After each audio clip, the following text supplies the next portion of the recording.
It's about a couple of photographers who don't know each other at the start, and they go around on photography walks where you walk around with loads of different people and take photos of the environment you're moving through, and then they see a poster for a competition that looks quite mysterious. It doesn't have any branding on it or anything, and it just says they have to take a photo of the truth.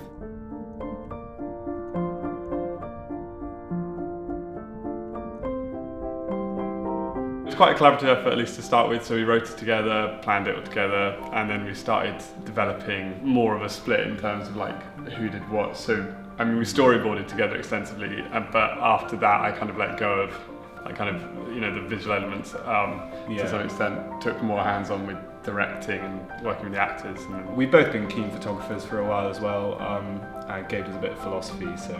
Yeah, I guess we were interested in the issues. I think other inspirations was clearly Wes Anderson is quite visually is quite key, and also just in terms of the narrative, because it is just it's kind of like a little quest film, and they're quite young characters that are quite naively engaging in something, but nevertheless doing it with the kind of montages and the kind of speeded up bits in the middle. I was quite into Buster Keaton films.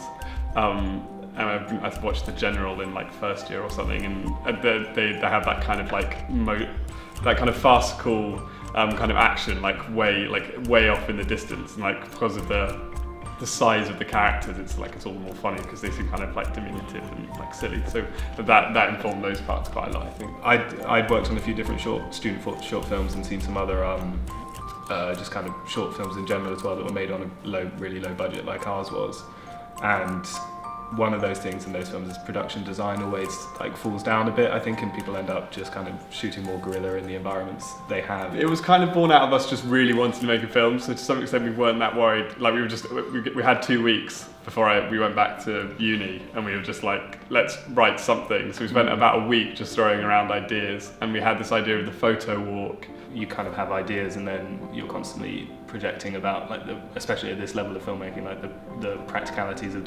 executing those ideas, and then that kind of thinking shapes the thing you write. One of our concerns actually was that I wanted to do a film. I'd done some kind of studenty films, like I said before, and they're all very student specific. One of the things we talked about wanting to do was make a film that wasn't specifically about students or student issues. We wanted it to be a bit more general, and we just wanted to tell a good story in a good way. I think it cost us about, is it $750? Yeah, more maybe around kind of 800 with an extra little things. Yeah, and we raised through a combination of, we did a Kickstarter, a crowdfunding. That was about 250. Yeah, I think about. We got overfunded, which was nice, just generous relatives, I think. And then the student films I worked on before in Cambridge, they had a tactic of applying to drama societies.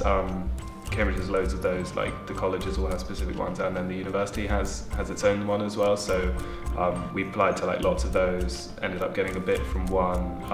My college, Drama Society, gave us quite a bit of money as well, which was very nice of them. There's always a challenge, I think, when you're doing your first stuff, but there's nothing.